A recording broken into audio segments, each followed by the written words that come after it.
আসসালামু আলাইকুম প্রিয় শিক্ষার্থীবৃন্দ, নবম শ্রেণীর বিজ্ঞান অনুশীলন ক্লাসে তোমাদের আবারও স্বাগতম। আজকে আমরা চতুর্থ, পঞ্চম ও ষষ্ঠ সেশন থেকে আলোচনা শুরু করব, অধ্যায় 3 থেকে। তাহলে চলো শুরু করা যাক।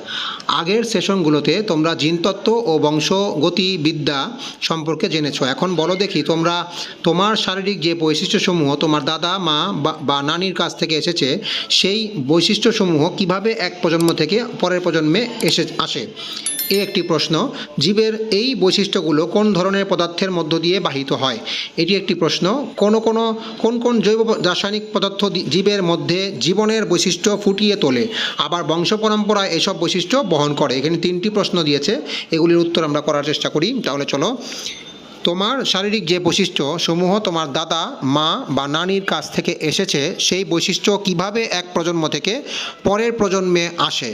এটির উত্তর হচ্ছে, এই বৈশিষ্ট্যগুলো ক্রোমোজোমের মাধ্যমে এক প্রজন্ম থেকে অন্য প্রজন্মে প্রবাহিত হয়।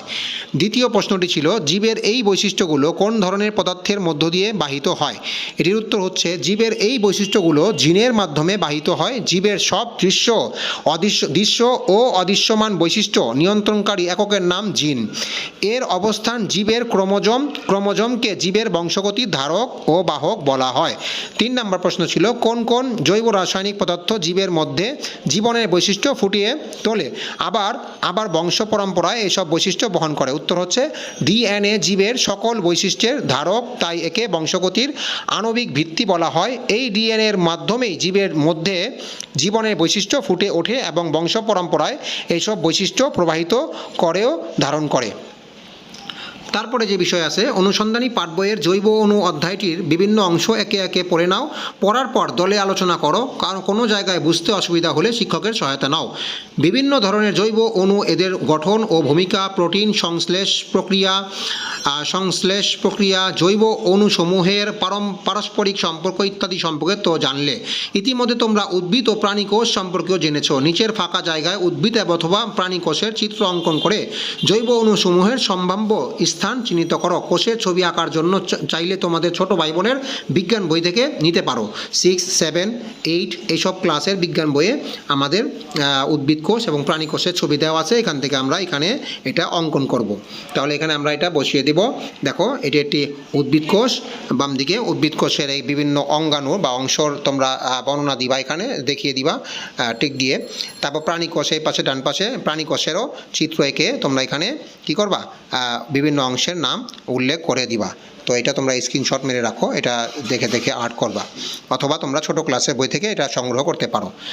তারপরে এই বিভিন্ন জৈব অণু সম্পর্কে জানতে গিয়ে তোমরা এদের গঠনে কার্বনের ভূমিকা খেয়াল করেছো? কার্বন যে পৃথিবীতে জীবনের ভিত্তি, তা কি বুঝতে পেরেছো? এই প্রশ্নের উত্তর আমরা দিব নিচে। এবার একটু ভেবে দেখো তো কার্বন নেই এমন কোনো গ্রহে জীবনের উৎপত্তি হলে অন্য কোনো মৌল জীবনের ভিত্তি হিসেবে কাজ করতে পারত? তোমার দলের অন্য সদস্যদের সাথে এই প্রশ্নটি নিয়ে আলোচনা করে দেখো। এখানে মাথায় রেখো, কার্বন কোনো ধরনের রাসায়নিক বন্ধনে আবদ্ধ হয়। প্রয়োজনে পর্যায় সারণী ও রাসায়নিক বন্ধনের অধ্যায় আরেকবার দেখে নাও। তোমাদের উত্তর নিচে লিখে রাখো, আমরা উত্তর এখানে লিখব। কার্বন নেই এমন কোনো গ্রহের জীবনের উৎপত্তি হলে অন্য কোনো মৌল জীবনের ভিত্তি হিসাবে কাজ করতে পারত? এটার উত্তর হচ্ছে, ধরি কোনো গ্রহের কার্বন নেই এবং জীবনের উৎপত্তি হয়েছে, তবে ফসফরাস জীবনের ভিত্তি হিসাবে কাজ করতে পারবে। কারণ ফসফরাস কার্বনের মতো 4টি বন্ধন গঠন করতে পারে। ফসফরাস বিভিন্ন জৈব প্রক্রিয়া অংশগ্রহণ করতে পারে।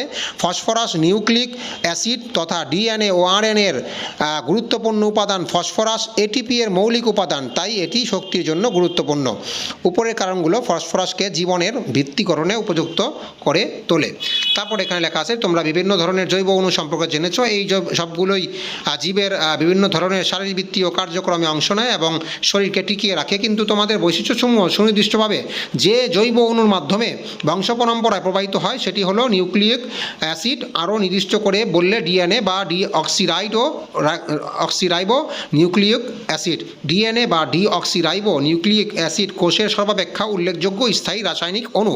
এটি কোষের বা সামগ্রিকভাবে জীবের সমস্ত জৈবিক কাজ ও বংশগত বৈশিষ্ট্য ধারণ ও নিয়ন্ত্রণ করে। কয়েক ধরনের ভাইরাস ছাড়া সব ধরনের সজীব কোষেই ডিএনএ থাকে। তারপর এখানে যে বর্ণনাগুলো দেওয়া আছে আমরা বর্ণনাগুলি পড়ব না। বর্ণনা শেষে এখানে একটি ব্যবহারিক কাজ দিয়েছে, এই চিত্রটি আঁকতে হবে, যে ডিএনএর চিত্রটি আঁকতে হবে, এটা ব্যবহারিক কাজ দিয়েছে। ব্যবহারিক কাজ এখানে ভিডিওতে বোঝানো সম্ভব না, তোমরা এটা পড়ে এটা তৈরি করবা, এই চিত্রটি তৈরি করতে হবে, তৈরি করে তোমরা ক্লাসের শিক্ষককে দেখাবা। এটি একটি ব্যবহারিক কাজ তোমরা নিজেরা করে নিবা।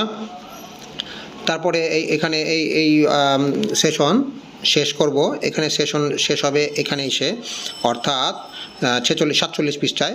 পরবর্তী ভিডিওতে আমরা 47 পৃষ্ঠা থেকে 7ম সেশন থেকে আলোচনা শুরু করব। পরবর্তী ভিডিও দেখার জন্য আমন্ত্রণ রইল। সেই পর্যন্ত ভালো থাকো, সুস্থ থাকো, ধন্যবাদ।